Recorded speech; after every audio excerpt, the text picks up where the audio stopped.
That's right. It's me, Bernie Brooklyn-born Sanders. And guess what, Ted Cruz? I have New York values. Mr. Trump, you wouldn't know New York values if they were written in 50-foot gold letters on the side of the Empire State Building. I was born and raised in Brooklyn. BK, stand up, fight back. Don't let anyone tear us down. We believe in the value of hard work. We believe in the value of equality. We believe in the value of a society where the American dream works for all, not just the 1%. Those are New York values. And the truth is, New York values are American values. There is no difference.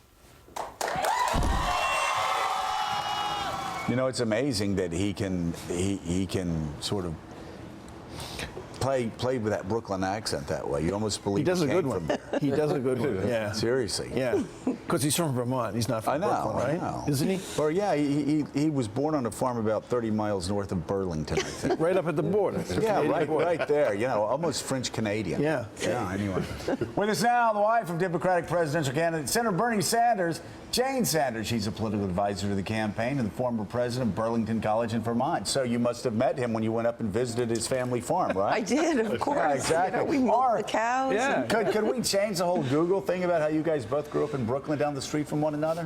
No, well, not from about 15 blocks. And if you live in Brooklyn, every block is a neighborhood. So. It actually is. Yeah, yeah. That's how you can tell you are in New York. No. So last night, holy cow, Unbelievable. 27,000 people. Yeah. Let me just ask you, Look at that as an picture. observer, as try to be a spectator for a second. What was that like? It was fantastic. I mean, the feeling in the crowd, I guess it was historic. That was the largest crowd ever in Washington Square Park.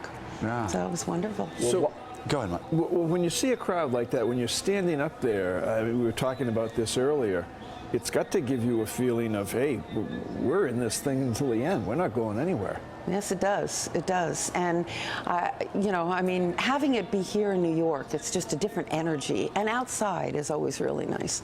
Yeah. So we are in it until the end. And I think you can see why. A lot of people are counting on him. Why are they counting on him? Why are they there? Why the historic turnout last night? Well, we always knew that his ideas would resonate with the American people. We had no idea with the fervor with which it would resonate. And I think it's because they see that he's sincere, that he is dealing with the issues and talking about the issues that they really care about, that they've been worried about, that have been on their minds, and coming up with solutions that they think can happen. Also, I think they really are looking forward to participating more in our democracy. I mean, people have been shut out for a long time. Most of the decisions are resting in the hands of fewer and fewer hands, the political and economic decisions. You know, Joe, you've been down in Washington, and it's much worse than it was before in terms of lobbyists and corporate control. And I think people are ready to say enough is enough. We need to take our country back. We need to address the issues that we really care about. I also know politically, you don't need to take a lot of polls and have a lot of focus groups to figure out why people are there and what they need. A lot of times it's when they grab your arm and say thank you for, or can you do this? Yeah. What do you hear more than anything this year when somebody has a second with you and grabs your arm and leans in and speaks to you? Thank you.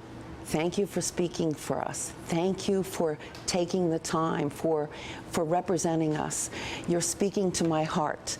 I mean, it's working the rope line is just such an emotional thing.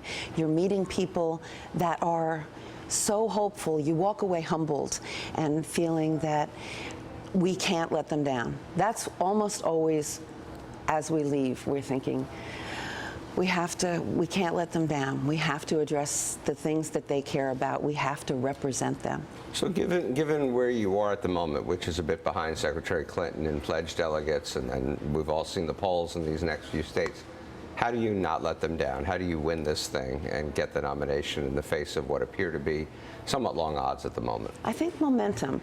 He's won 8 out of the 9 last contests, and we're hopeful here in New York. I know it's a very tough thing, but the fact that we're moving closer and closer every day, I think should say something to the media that this is real. This is a concern for the average American voter.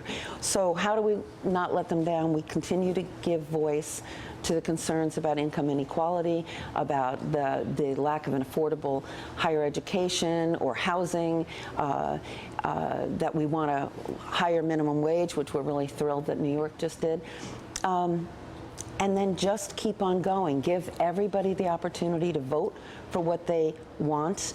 Make sure that the issues that we're raising are addressed in the Democratic platform, and that Bernie gets the nomination. We can do it with momentum. I think the pledged delegates are getting, we cut them by 1/3 last week.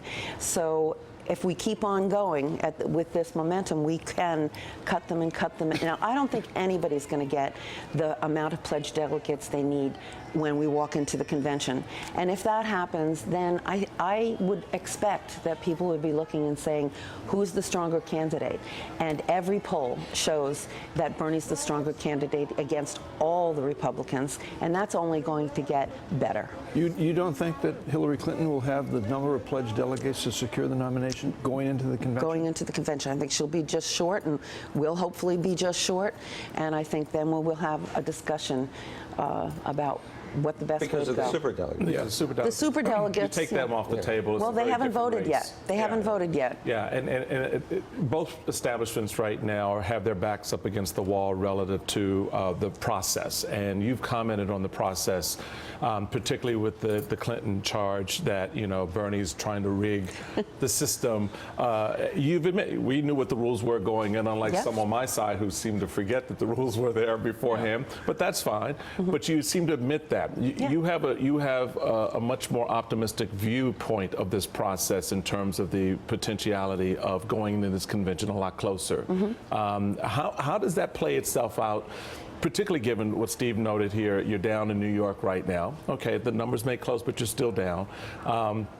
The races ahead of you are still tough races. Do you think a crowd like that, 27,000, will translate into votes ultimately, or is it just people just caught up in the momentum in the moment, and that translation doesn't come? We've seen every election in every state, Bernie is down, and then he moves forward and overtakes Secretary Clinton. If you have the momentum and you keep on winning states, people can't not pay attention and say, this is the candidate that is moving us forward. The primary map wasn't good for us. You start in the Southeast, the conservative South, and so it's hard to catch up when that happens. Plus, he wasn't well known. So let me ask you about something we've been talking about on the show this week: the superdelegates. I don't understand them. You look at a situation. Well, I mean, I do understand them. They're meant to rig the system for the front runner, for the They're an establishment insurance candidate. policy. They're an insurance policy. As I said, if the Republican Party had superdelegates, Jeb Bush would still be in the race. Right. But how do you feel after you win a state like Wyoming, and you win it 56 to 44, 12 points? In politics, that's called a landslide. And you walk away from it with fewer delegates than the person you beat by 12 points. Is that a rigged system? We're getting used to it. One of the things that bothers us. Is that a rigged system for party insiders? I don't know that I would call it a rigged system. Every state has its own rules. I think it's crazy. We're running a national election. We should have same-day registration, open primaries and caucuses, and allow the people to vote. We have a lot of those. Probably a lot of those people out there in the crowd, hopefully a small number comparatively, are not even able to vote in this election because they didn't change their registration to Democrat last October when they hadn't even heard of Bernie Sanders. those kinds of things seem silly. We're bringing a lot more people into the party, and the party is shutting the door on them. That seems counterproductive to the long-term goals. So, but I think we're very hopeful. I mean, I guess what we've done is just keep a very positive outlook and looking forward to changing the system. If he is the president and the head of the Democratic Party, we'll be changing the system to make it more democratic. All right, Jane Sanders, thank you so much and congratulations. Thanks for having me. What a night. And tonight, MSNBC has exclusive back-to-back town halls. Chris Matthews is going to be sitting down with John Kasich at 7 p.m., followed by Ted Cruz and Chuck Todd at 8 p.m. Morning Show coming right back.